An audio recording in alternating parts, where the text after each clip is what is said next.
ഒരു നെയ്ച്ചോറിന്റെ റെസിപ്പിയാണ്. Easy and simple tasty ആയിട്ടുള്ള നെയ്ച്ചോറിന്റെ റെസിപ്പിയാണ് ഉണ്ടാക്കാൻ പോകുന്നത്. അതിനാവശ്യമായത് 1 കിലോ അരി, ഒരു ചെറിയ ക്യാരറ്റ്, കിസ്മിസ്, അണ്ടിപ്പരിപ്പ്, ചെറി, ഇത് മസാല ഐറ്റംസ് ആണ്. പിന്നെ ഇത് പുതിനയിലയും മല്ലിയിലയും കൂടെ കട്ട് ചെയ്ത് വെച്ചിരിക്കുന്നതാണ്. ഇത് നമ്മളൊരു 3 മീഡിയം സൈസ് സവാള എടുത്തിട്ടുണ്ട്. ചെറിയ ഉള്ളി, പച്ചമുളക്, വെളുത്തുള്ളി, ഇഞ്ചി, നാരങ്ങ. ഈ ഇഞ്ചിയും പച്ചമുളകും വെളുത്തുള്ളിയും ഈ ചെറിയ ഉള്ളിയും കൂടെ നമ്മൾ മിക്സിയിൽ ചതച്ചെടുക്കണം. ഇത് നമുക്ക് വറുത്തെടുക്കാനുള്ള ഉള്ളിയാണ്. ഇതും ഈ കിസ്മിസും അണ്ടിപ്പരിപ്പും നമ്മൾ നെയ്യിൽ വറുത്തെടുക്കുന്നുണ്ട്. ബാക്കി നമുക്ക് വീഡിയോയിലേക്ക് പോകാം. ഓക്കെ, നമ്മളാദ്യം അണ്ടിപ്പരിപ്പ് നെയ്യിൽ വറുത്തെടുക്കുകയാണ്. അണ്ടിപ്പരിപ്പ്, കിസ്മിസ്, ഈ സവാള ഇത്രയും നമ്മൾ നെയ്യിൽ വറുത്തെടുക്കേണ്ടതുണ്ട്. വറുത്തെടുത്തിട്ട് നോക്കാം. നമ്മൾ ഉള്ളി വറുക്കുകയാണ്. അത് നമ്മൾ അണ്ടിപ്പരിപ്പും കിസ്മിസും വറുത്താതെ നെയ്യിൽ തന്നെ നമ്മൾ ഉള്ളി നല്ല ക്രിസ്പിയായിട്ട് വറുത്തെടുക്കേണ്ടതാണ്. നമ്മളൊരു പാത്രം അടുപ്പ് വെച്ചിട്ടുണ്ട്. നമ്മൾ 1 കിലോ അരിയാണ് എടുത്തിട്ടുള്ളത്. കൈമ റൈസാണ്. ഒരു അരമണിക്കൂർ വെള്ളത്തിൽ കുതിർത്ത് വെച്ച് തോർത്ത് വെച്ചിരിക്കുന്നതാണ്.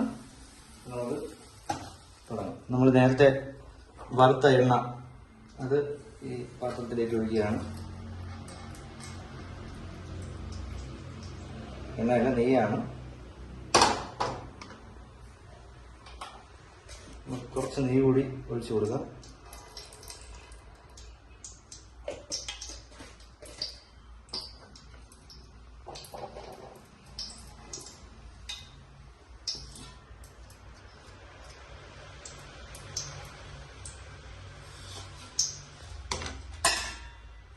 നമുക്ക് പട്ട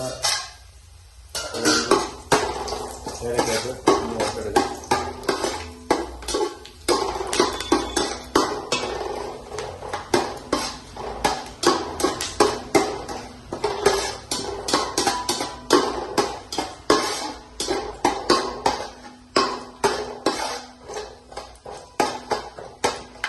ഒന്ന് മൊത്തം വരുമ്പോഴേക്കും നമുക്ക് അരി ഇട്ട് കൊടുക്കാം. അതൊന്ന് വറുത്തെടുക്കാം. നെയ്ച്ചോറിനായതുകൊണ്ട് നമുക്ക് വറുത്തെടുത്ത് കഴിഞ്ഞാൽ നല്ല ടേസ്റ്റ് ഉണ്ടാവും.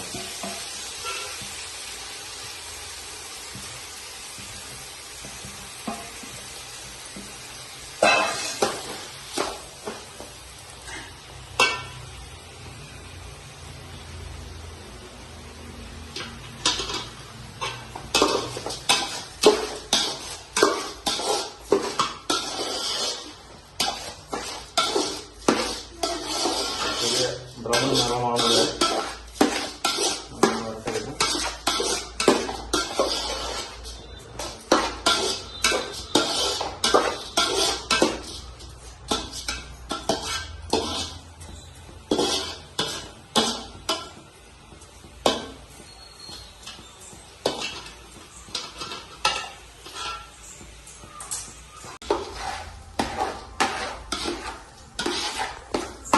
അരി വറുത്തെടുത്തിട്ടുണ്ട്. ഇനി നമ്മൾ ഈ ഗ്ലാസ്സിലാണ്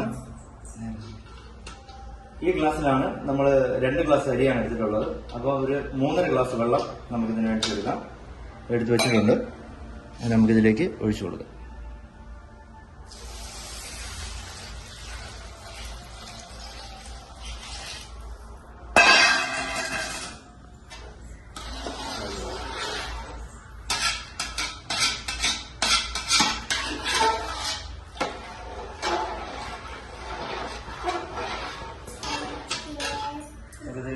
ഉപ്പിട്ട് കൊടുക്കാം.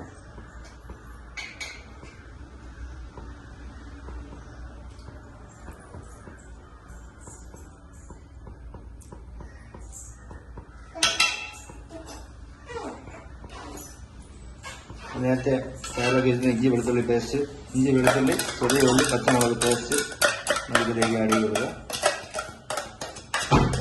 ഇത് ഒരു വെറൈറ്റി ടേസ്റ്റ് ആയിരിക്കും.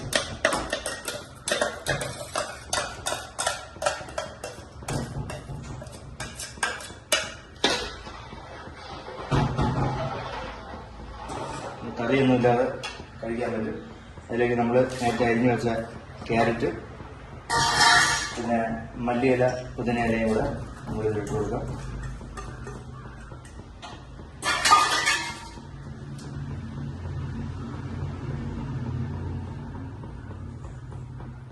നാരങ്ങ നീര് ചേർത്ത് കൊടുക്കുക.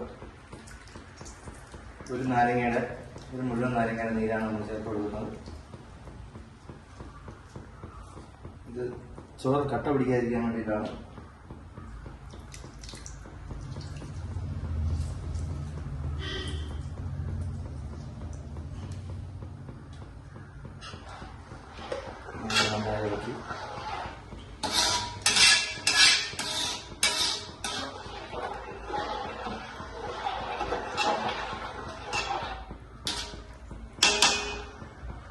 ഇളക്കി ഉപയോഗിക്കാം. തിള വന്നിട്ടുണ്ട്. നല്ല മണമൊക്കെ വരുന്നുണ്ട്.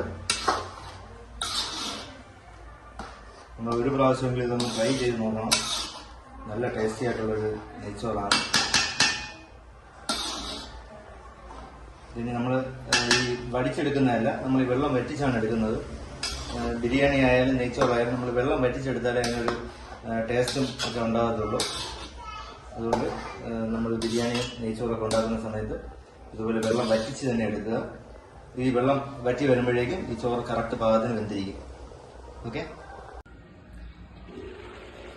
നല്ലപോലെ തിളച്ച് വന്നിട്ടുണ്ട്. നമുക്കിതൊന്ന് ഇളക്കി കൊടുക്കാം. അടുക്കി പിടിക്കാതെ ഒന്ന് ഇളക്കി കൊടുക്കാം. വെള്ളം ഇനി കുറച്ചുകൂടി വറ്റാനുണ്ട്. നമുക്കിത് ബാക്കിയും കൂടെ ഒന്ന് വറ്റിച്ചെടുക്കാം. നമ്മളിത് ബിരിയാണി വെന്ത് വന്നിട്ടുണ്ട്. ഇതിലേക്ക് നമ്മൾ കട്ട് ചെയ്ത് വെച്ച് ചെറി ഇട്ട് കൊടുക്കാം. അതുപോലെ നമ്മൾ നേരത്തെ വറുത്ത് വെച്ച സവാള ഉള്ളി നമുക്ക് ഇട്ട് കൊടുക്കാം.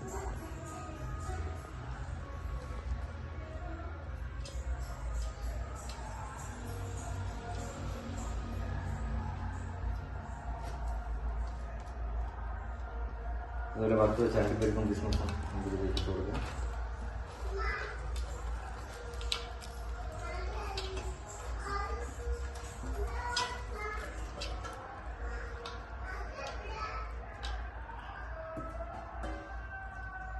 അപ്പോൾ നമ്മൾ ചെയ്യേണ്ടത് ഒരു 20 മിനിറ്റ് നമ്മളിതിനെ അടച്ച് വയ്ക്കണം. അപ്പോഴേക്കും അതിൻ്റെ ഫ്ലേവർ എല്ലാം അതിലേക്ക് ഇറങ്ങും. ഒരു 20 മിനിറ്റ് നേരം നമ്മൾ വെറുതെ അടച്ച് വെച്ചിരുന്നാൽ മതി. തീയെ ഓഫ് ചെയ്തിട്ട് വെറുതെ അടച്ച് വെച്ചിരുന്നാൽ മതി. അപ്പോഴേക്കും നമ്മുടെ നെയ്ച്ചോറ് റെഡിയാവും. എല്ലാവരും ഒന്ന് ട്രൈ ചെയ്ത് നോക്കുക. എല്ലാവരും സബ്സ്ക്രൈബ് ചെയ്യുക, ഷെയർ ചെയ്യുക, സപ്പോർട്ട് ചെയ്യുക. അങ്ങനെ നെയ്ച്ചോറ് റെഡി ആയിട്ടുണ്ട്. പ്ലേറ്റിലേക്ക് എടുക്കുകയാണ്.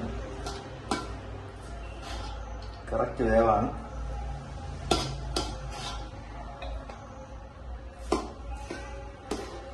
കാരണം അടിക്കൊന്നും പിടിച്ചിട്ടില്ല. നല്ല പെർഫെക്റ്റ് ആയിട്ട് വെന്ത് വന്നിട്ടുണ്ട്.